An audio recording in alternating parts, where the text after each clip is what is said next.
Barcola, parce que là, l'Inter va devoir s'ouvrir et puis il y aura plus d'espace.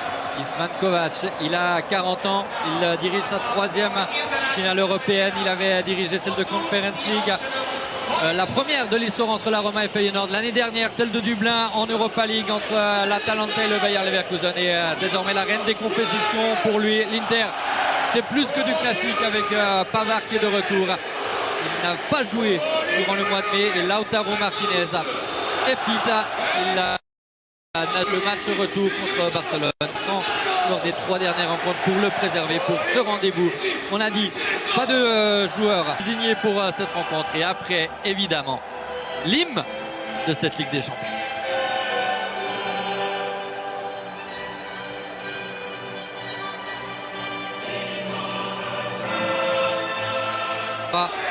Qui ont été champions du monde. Dembélé aussi, il a été champion du monde, et il y a des joueurs qui connaissent tout grand match, qui savent ce que cela signifie de jouer de telles rencontres. Le coup d'envoi dans quelques instants, tout est prêt, Raphaël, pour cette énorme affiche, cette énorme rencontre qui débute, ce qui était attendu, qui tisse sa toile, qui est la première partie de la saison. Ballon perdu par Dembélé. Et là, l'Inter va essayer d'être efficace dans ce jeu en transition. La faute immédiatement sur la 93e, c'est complètement trompé sur cette action. Et cette fois-ci, Dembélé sur le côté, il repique au centre, il frappe. Même jambe de frappe, facile à capter pour Sommer. Ça se précise, et on a quand même déjà vu 3 joueurs. Le voilà, Kvaratskhelia. Il trouve une solution dans les 16 mètres. Vitinha, oh quel bon ballon, et la passe au centre pour Hakimi, c'est 1-0. C'est 1-0, il n'y a pas de hors-jeu, tout est allé beaucoup trop vite pour la défense de l'Inter sur cette action de Manuel. Hakimi refuse de célébrer cette réussite. A priori pas de hors-jeu. Le Paris Saint-Germain, dès la 12e minute, récompensé de son début de match assez impressionnant. Un but magnifique, c'est toujours quand un joueur peut mettre le ballon à terre dans un but vide, ça veut dire que l'équipe, le collectif a fait une action d'offensif magnifique. Il faut la revoir dans un slow-mo. Là, cette passe-là dans l'intervalle, magnifique. Mais après, pas du tout égoïste. C'est qui met la passe? Là, c'est Doué qui joue. Vraiment pas du tout égoïste, une passe magnifique sur Hakimi qui doit juste mettre le ballon dans le but. Et quand on parlait de rotation, la position de Doué n'est pas du tout celle qui est naturelle par rapport à ce qui a été. Parce que pour l'instant, les Nerazzurri sont privés d'options par l'adversaire. Ça va être intéressant de voir si à un moment donné ils vont avoir cette intensité pendant 90 minutes, ou si à un moment donné ils lâchent un petit peu et puis donc plus de contrôle à l'Inter. Pour l'instant, ils ne veulent pas. Ils gagnent 1-0. Ça continue à presser. Et les faits, les résultats parlent pour Luis Enrique avec cette finale décrochée. C'est de la même, mais on connaît aussi la force aérienne de l'Inter de Milan. Se bat pour obtenir un premier corner. Ce ne sera pas le cas. Très bon travail de Pacho. Et à 200 à l'heure, déjà de l'autre côté, Ousmane Dembélé. Doué, c'est presque un surnombre avec la frappe de Doué déviée par Di Marco. 2-0 pour le Paris Saint-Germain. Même pas 20 minutes de jouer ici à Munich. Et Paris fait déjà le trou dans cette rencontre. Rien à faire pour Yann Sommer parce que Di Marco a touché le ballon de Doué. Ça c'était une typique contre-attaque. Pour une fois, il y avait un peu d'espace pour le Paris Saint-Germain. Puis voilà quoi. Après, c'est de la malchance. Le ballon dévié, rien à faire pour Yann Sommer. Voilà quoi. 2-0 pour l'instant mérité du PSG parce qu'ils mettent une intensité offensive et défensive de fou sur ces premières 20 minutes. Et surtout sur cette action, on va voir si le ballon était sorti ou bien pas. A priori pas. Là, il y a des espaces pour une fois sur cette contre-attaque. Ça, ils aiment des joueurs comme Désiré Doué. Et il y a presque un surnombre au terme de l'action. Dembélé, ouais, c'est du... Ouais, là, il y a encore Neves qui vient. Belle frappe, déviée, rien à faire pour Yann Sommer. 2 pour le Paris Saint-Germain, 0 pour l'Inter.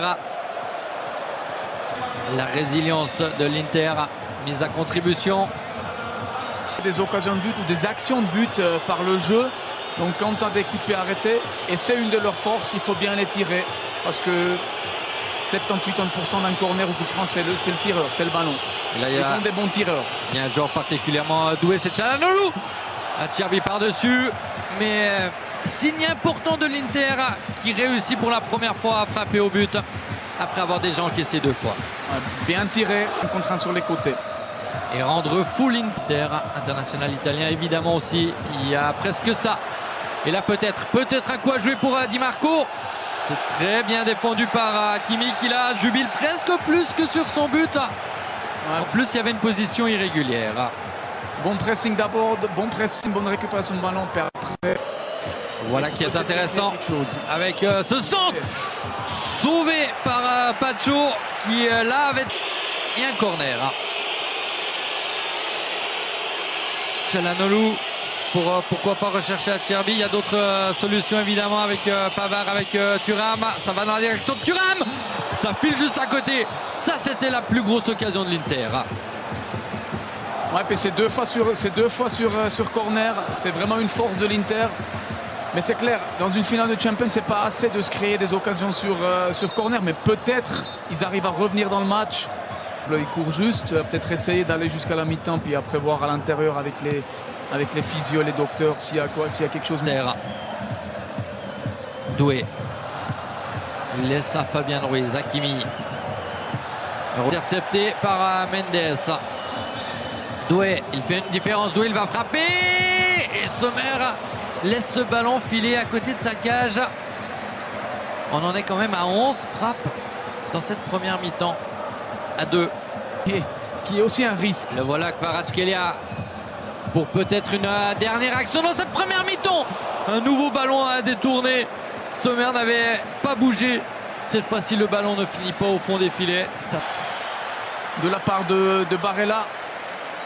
Et je pense que de la part de l'Inter, il faut être content de rentrer en 2-0 à la mi-temps et pouvoir éventuellement ajuster quelques petits détails à la première mi-temps. On va voir tout cela dans quelques secondes. Les joueurs de l'Inter sont aussi revenus sur la pelouse. Et donc, tout semble prêt pour que cette deuxième mi-temps débute.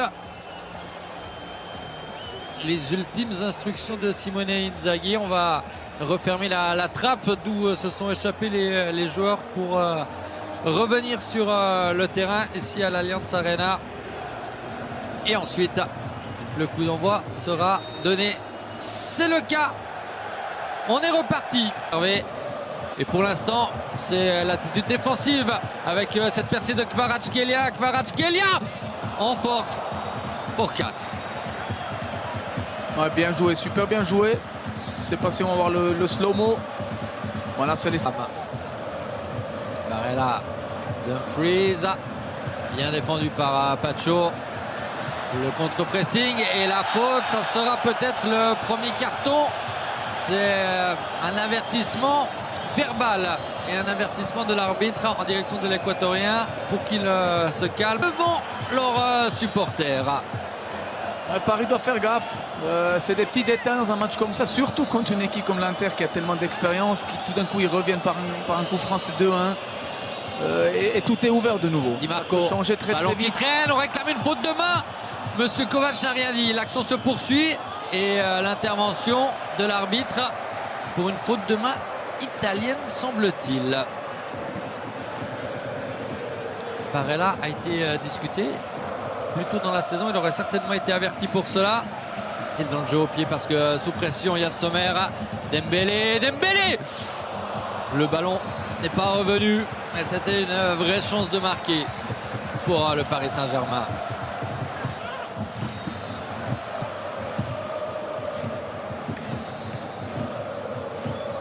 Marco. Le jeu a repris, donc les changements attendront aussi. La faute de Kvaratskhelia. Bissek va immédiatement devant pour essayer de placer un coup de tête. C'est quand même un Çalhanoğlu. Donnarumma qui sort mal et qui s'en sort quand même. Il y a eu un choc avec un coéquipier. Acerbi n'y est pour rien et Donnarumma semble KO sur le coup. La rage de Di Marco il y a quelques instants.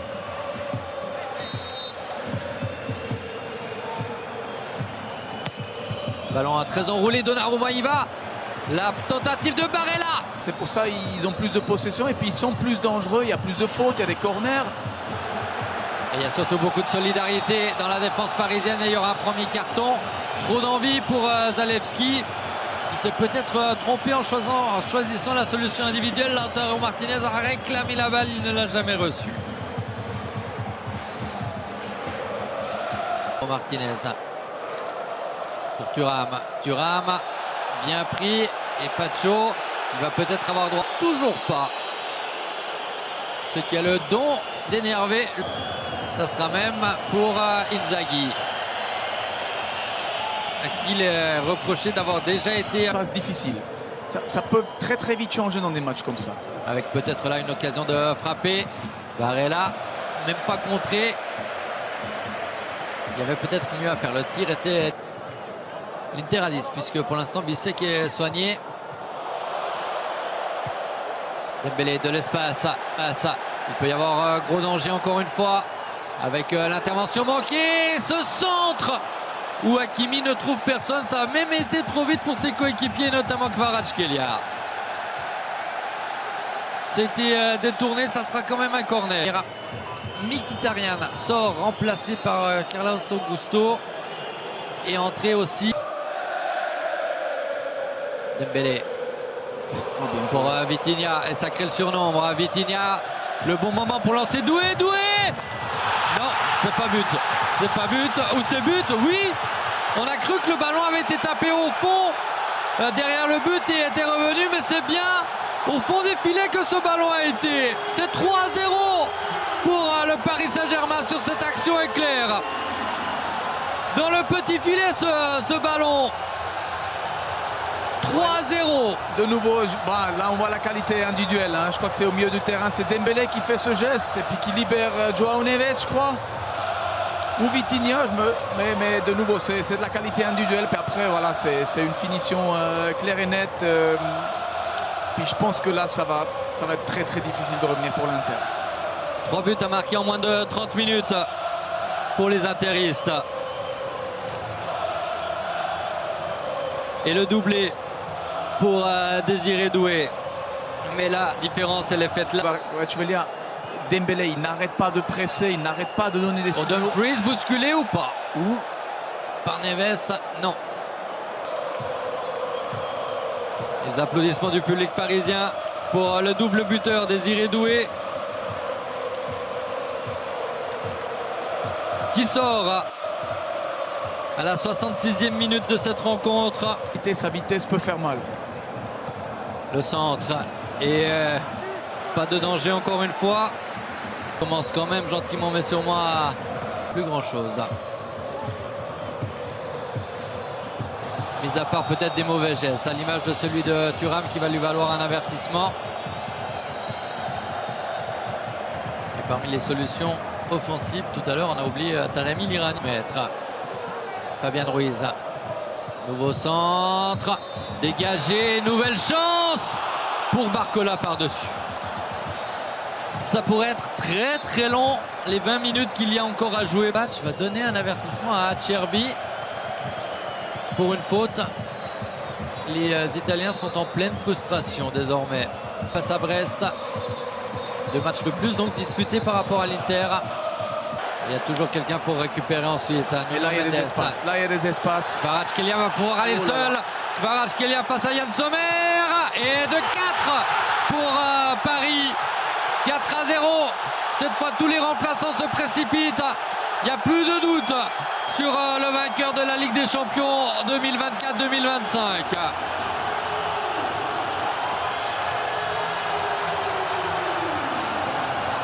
Même Luis Enrique sait que tout est joué.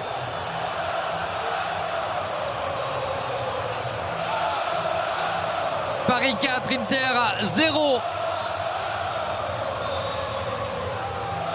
Et Kvaratskhelia, évidemment premier buteur géorgien en finale de Ligue des Champions.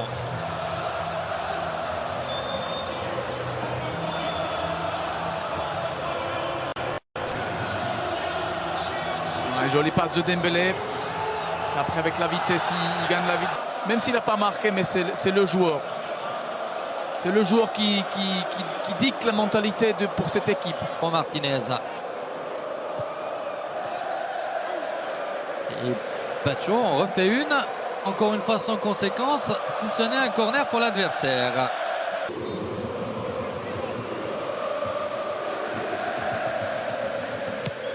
Corner facilement capté par Donnarumma. Je pense que c'est aussi important du côté de PSG, même si ce match il est gagné, de rentrer un joueur avec de l'expérience qui des saisons ne précédentes. défendait pas, non. Non. Mais c'est... Ça. Avec peut-être le 5e but. Non. L'Inter avec Barcola qui tente sa chance. Sommer n'a pas eu à intervenir. Les 3 changements vont s'effectuer pour Paris de Fabien Ruiz et de João Neves.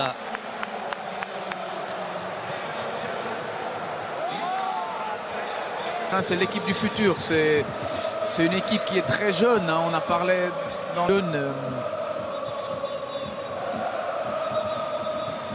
La fête, Barcola l'a montré tout à l'heure. Barcola, il trouve du soutien. Mayoulou, Barcola, Mayoulou et de 5.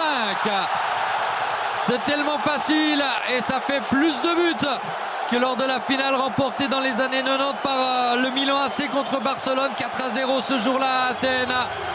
5 buts encaissés par l'Inter qui a pu le Paris Saint-Germain combiner facilement dans les 16 mètres et construire encore une fois un magnifique but. Magnifique, exceptionnel de nouveau. Comme ils ont créé ce but, puis après la finition. Et quand on voit la joie de toute l'équipe, de tout le staff, en fait, c'est le miroir de ce qu'on voit sur le terrain. C'est vraiment une équipe sur le terrain. Khalifi, le président du club, alors que les supporters de l'Inter ont en partie déjà d'italien. Ils attendent la fin. Et de l'autre, ils n'arrêtent pas. S'ils récupèrent encore un ballon, ils vont encore une fois seul au but et ils marquent le 6e. Mais c'est clair, perdre 5-0 dans une finale. Ouais, ça commence. Pour la forme, avant de siffler le terme de cette rencontre, il était raisonnable. Il n'ajoute pas la moindre seconde. Paris est titré pour la première fois de son histoire. Paris au palmarès de la Ligue des Champions. Enfin, ce club qu'il a tant recherché depuis que le Qatar a pris les rênes est au sommet du football européen. Victoire indiscutable. Die laufen jetzt gefühlt barfuß über Scherben. Und dieses Finale. Und das ist sein großer Moment. 7,5 Kilo, die so viel bedeuten. Er ist jetzt schon am Beinen. Er kann es gar nicht fassen, als wäre es ein Neugeborenes. Und die Kanonen sind schon ein bisschen früh losgegangen. Das ist ein Fehlstart, aber es ist ihnen egal. Champions League-Sieger 2024-25, Paris Saint-Germain.